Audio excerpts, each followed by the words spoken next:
Hi hello नमस्कार सर्वांना. तर कसे आहात तुम्ही सर्व?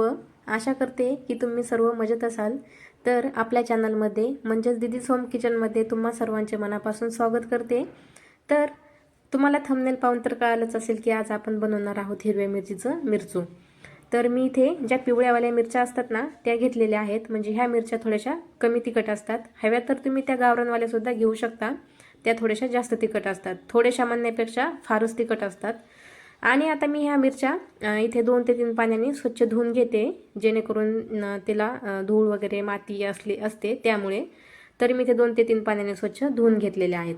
तर आता आपल्याला ह्या एका कपड्यावरती कोरड्या करून घ्यायच्या आहेत, जेणेकरून त्याचं एक्स्ट्राचं जे पाणी असतं ना ते निघून जातं आणि मिरच्या एकदम कोरड्या होतात. तर तुम्ही पाहू शकता अशा पद्धतीने मी ह्या पूर्ण मिरच्या कोरड्या करून घेत आहे.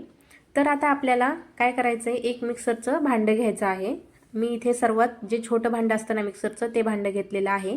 आणि त्या भांड्यामध्ये आपल्याला ह्या मिरच्या टाकून द्यायच्या आहेत, म्हणजेच बारीक करून घ्यायच्या आहेत.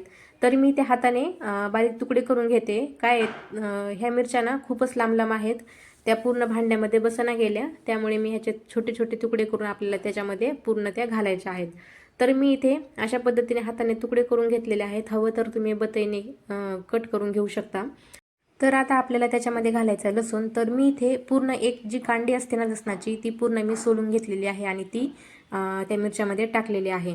तर हे तुम्ही पाहू शकता एकदम छान असं बारीक करून घेतलेलं आहे. तर इथे माझ्याने एक स्टेप मिस झालेली आहे, ती म्हणजे मी भांड्यामध्ये डायरेक्ट तुम्हाला बारीक केलेलं दाखवलेलं आहे. तर त्याच्या अगोदर मी मिरच्या ह्या भाजून घेतलेल्या आहेत. भाजून घेतल्याने काय होते, त्या मिरचूची टेस्ट ही खूप छान लागते त्यामुळे. तर ते बारीक करून झालेलं आहे. आणि आता याच्यामध्ये आपल्याला शेंगदाणे भाजून घ्यायचे आहेत. तर आपल्याला नंतर मिरचू करताना शेंगदाणे लागणार आहेत भाजलेले त्यामुळे.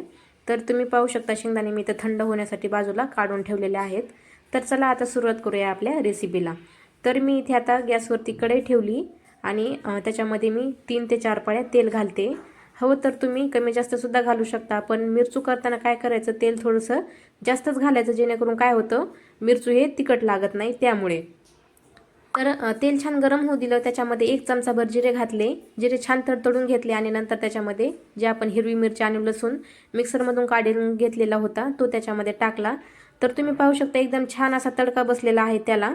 आणि त्या फोडणीमध्ये मी एकदम छान असं 2 मिनिटासाठी परतून घेतलं कमी गॅसवरतीच. आणि नंतर त्याच्यामध्ये 1 चमचा हळद घातली, जेणेकरून मिरचूला आपल्या कलरसुद्धा एकदम छान येतो.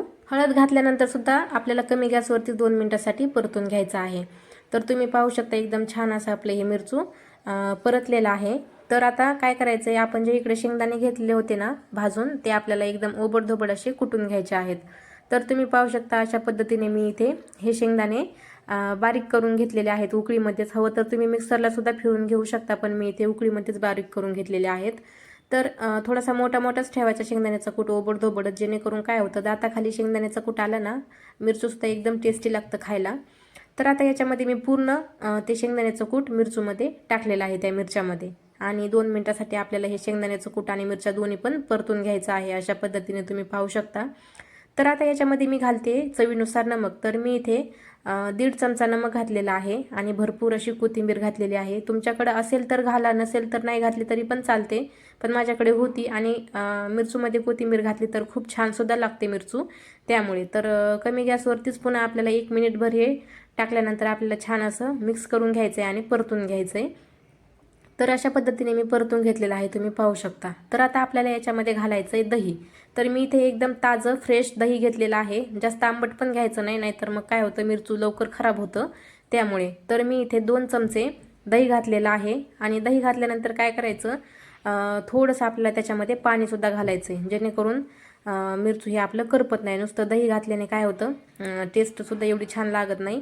आणि दही आणि पाणी टाकल्याने काय होतं टेस्टसुद्धा छान लागते आणि एकदम छान असं आपले मिरचू परतलं जातं, एकदम छान असं शिजलं जातं त्यामुळे. तर छान असं मिक्स करून घेतलं, कमी गॅस केला आणि 4 ते 5 मिनिटासाठी हे आपल्याला मिरचू वाफून घ्यायचं आहे. तर तुम्ही पाहू शकता एकदम छान असं तेल सुटलेलं आहे आणि छान असं आपलं मिरचू तयार झालेलं आहे, तुम्ही पाहू शकता. तर हे मिरचू तुम्ही बाजरीच्या भाकरीसोबत किंवा ज्वारीच्या भाकरीसोबत किंवा चपातीसोबत सुद्धा खाऊ शकता, पण सगळ्यात जास्त बाजरीच्या भाकरीसोबत एकच नंबर लागते मिरचू हे. तर तुम्ही हे एकदा मिरचू नक्की ट्राय करून बघा, खूपच छान लागतं, एकदम टेस्टी लागतं. भाजीला काहीच नसेल तर तुम्ही हे एकदा नक्की करून पहा. तर तुम्हाला आजच्या मिरचूची रेसिपी कशी वाटली नक्कीच कमेंट करून सांगा आणि जाता जाता चॅनलला सबस्क्राईब करा. बाय.